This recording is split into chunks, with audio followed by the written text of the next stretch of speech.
Recording has started. All right. Ready? Okay. It's not a cheer. That's serious ninja stuff. What we're doing right here. That's okay. End it with hoo-ha. You're so stupid. That's what they do in the show too. Like they weave. I mean, it's dope. They be weaving hand signs like, and then they blow fire out their mouth. It's crazy. It's super dope. Okay, so what is this? Today there's a video. This I actually got the idea to have you react to this because I literally saw a show where a woman, she was probably around your age. She was probably late 30s, you know, maybe 39, 40-ish. Yeah. And she was reacting to this very same clip when I happened to scroll by, and I was like, huh. You know, that was really interesting that she was, it was her. It was just her. It wasn't somebody showing her. She pulled up the video. Does she watch anime? I don't know. I only saw that video and I was like, that's really interesting that she had the idea to watch this video. And it seemed like on her own because she knew a little bit about the show. Like, okay, so here's the thing. I know nothing about anime. No, she doesn't. She just gets me anime stuff from time to time when she sees it. Like my Attack on Titan poster, she got that for me. Because like I mentioned it and I talk about it, like I talk about the anime that I watch, but she's just like, oh, okay, that's neat, and then goes on about her day. So this must be very interesting for him to want me to watch it. I wouldn't be like, no. When I watched it in the show, it was really thought provoking for me because I am big into psychology, philosophy. He's like an old man.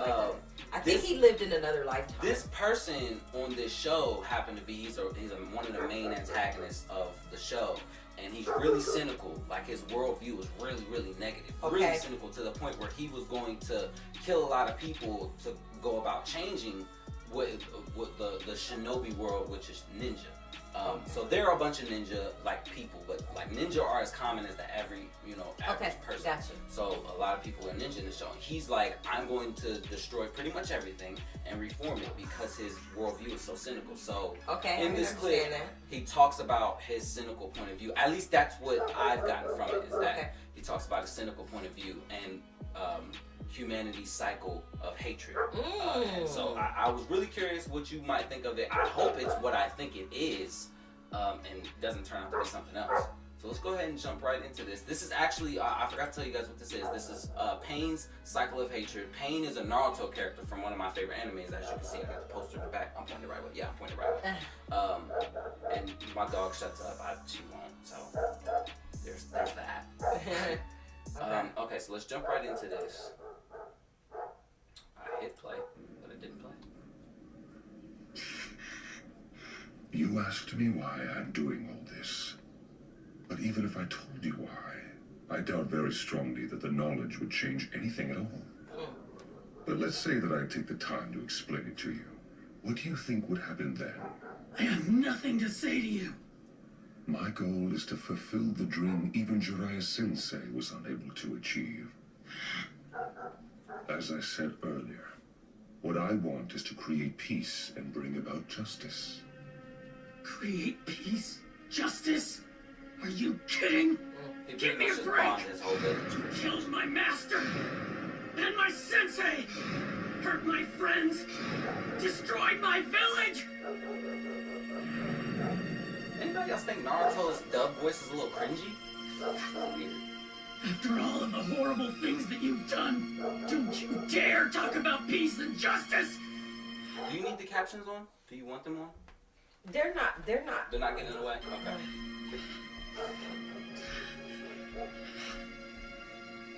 Then tell me, what is your goal? First I'm gonna kill you! And then I'm gonna bring peace to the ninja world! I want to kill you and then bring peace. Oh, I see. That is noble of you. That would be justice. However, what about my family? My friends?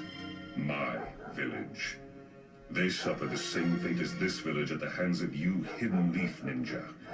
How is it fair to let only you people preach about peace and justice? What the hell are you talking about? Once, the land of fire and the Hidden Leaf had grown too big. To protect their national interests, they forced feudal clans to wage war against each other. and profited from it. Otherwise, the people of the villages would have starved. As it happened, our little nation and its villages became the battlefield where the great nations waged their war. Each time they did, our nation was ravaged and laid to waste. After many such battles, the great nation stabilized, but our smaller nation suffered, and it barely recovered. You and I are both seeking the very same thing. We both want to achieve the peace that Jiraiya-sensei envisioned. You and I are the same. We're both motivated by our desire for peace and justice. The justice that I have delivered against the Leaf Village is no different from what you are trying to do to me. Everyone feels the same pain when losing something dear. You and I have both experienced that pain. You strive for your justice, and I strive for mine. We're both just ordinary men who have been driven to seek vengeance in the name of justice. And if one comes to call vengeance justice, such justice will only breed further vengeance and trigger a vicious cycle of hatred. I was about to say that, a cycle of hate, a cycle of vengeance. We live in such a cycle. I know the past and can foretell our future. It is the same as our history. So we believe that human beings simply cannot understand each other, and they never will. The shinobi world of ours is ruled by hatred, and hatred alone.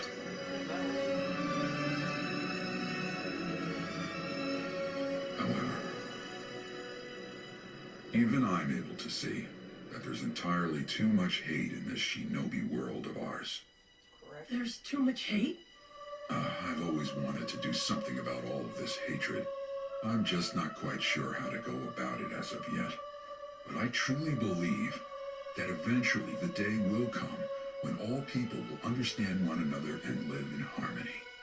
Boy, it sounds kind of complicated to me. And if I can't find the solution to this problem, then perhaps I'll entrust you to find it instead. Eh, Naruto? Yes, sir! I can't turn down a request from my master, can I, Pervy Sage? So, Naruto, how would you confront this hatred in order to create peace?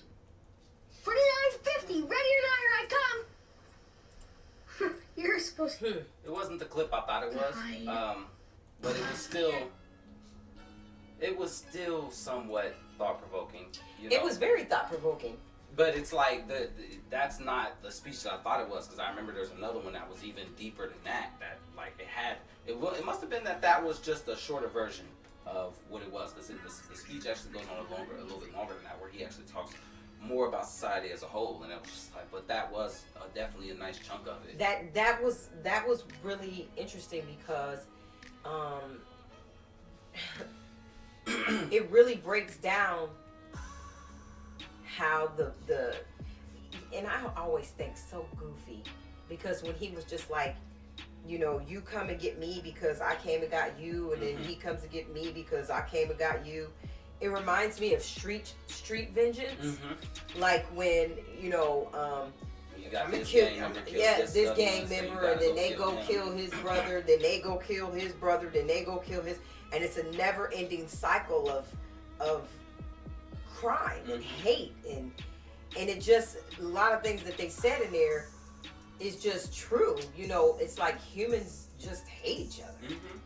You know what I mean? So yeah, it was really, I feel that. It was really neat though, like that he would say that, just like humans can never understand each other. Like I said, he's got a very cynical worldview. But is it far-fetched? No, not saying it's not realistic, especially in comparison, because their universe is weird to say, it's bleaker than ours. It's a lot worse than ours in that universe of that show. Yeah. So he has every reason to have such a realistic but also cynical worldview, whereas to how the person who was on the ground, he's very optimistic, and I mean like really, really optimistic, like aim for the stars, everything will be okay, I just gotta work at it, and I'm gonna bring everybody together. He's that kind of person. Okay. You know, real high spirited, and this other person, he just went through a real rough life, and just like most people who did go through a rough life, they're probably going to have a more cynical worldview. Yeah, because they've seen the worst that humanity has to offer. So. I think I'm kind of in the middle. Yeah.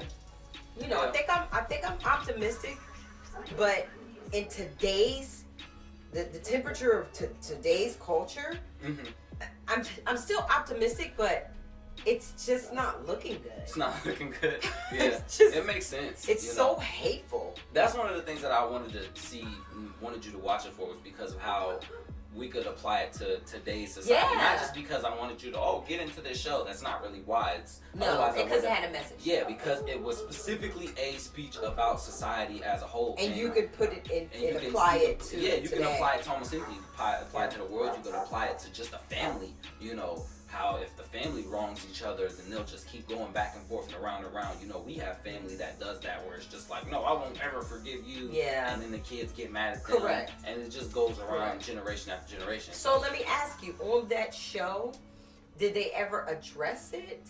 Address that? Yeah. Yeah, they did. They actually continuously brought it back. He was the third to last person. There were 2 more people after him who continued to do what he did on a larger scale, because they were like, yeah, this world's irredeemable. They were like, he blew up one village and he killed a bunch of people. The other people blew up multiple villages. Like, they were like, nah, this is what's gonna be. I'm changing everything. And then, you know, it turns out at the end, the person who was on the ground, his best friend after they ended up stopping all the bad guys, he was like, nah, scratch that. I'm about to end all of this and I'm gonna change everything, and tries to kill him. So it's like, it was real crazy how he, through all of that, even after his best friend tried to kill him, he still maintained his positive outlook and was like, I'm not gonna kill you, because he was like, I'm gonna make you kill me to save the world, or you're gonna die and I'm gonna change the world the way that I see fit. Oh. And so he was like, I'm not gonna do So they both had the same goal. They just had different ways of getting there. Yeah, and that's what the show the overall Malcolm X, Martin Luther King. Yeah, not even that really, you know, because these people were Farrakhan. They were hardcore, and they was about it. And he actually had an organization too. It was like the cloak that he had on. Yeah. He had a bunch of other dudes who wore him, who went to different villages and would kill people. And there was a whole organization that he had doing that to change the world.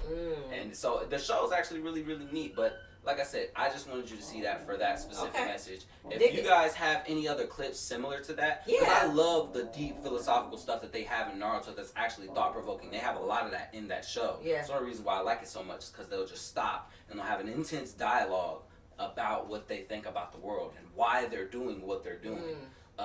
So if you guys have any clips that you can find for me, please send them to me. I'd love to have her watch them and listen to what you guys think about Pain and his message. And do you know what I mean, did you agree with him? Did you feel like, you know, there were any redeeming qualities to him, which Naruto did? And it reminds me of Black Panther. Yeah, like Killmonger, and he's Black Panther. Yeah. That is a really good way to put it. You know, Pain is Killmonger. Pain is Killmonger after the war. Like, he went and had missiles, and the war already started. That's at that point. And Naruto's more Black Panther, where everybody, I'm gonna unite the world type stuff. Yeah. So it's really neat, guys. If you guys find any similar clips to that, please send them to me. I know that there's some clips of Obito talking about that, Madara, Nagato, people like that who kind of have a outlook like that, especially Itachi. You know, you got characters like that in the show who are really deep in the mind like that. So if you guys have anything like that, please send me clips and stuff, and I'd love to show them to her. And you know, I made her a fan of Jordan Lucas. Who knows? I might bring her on. Anyways, guys, hope you guys had a good time. Appreciate it. Thanks for having me.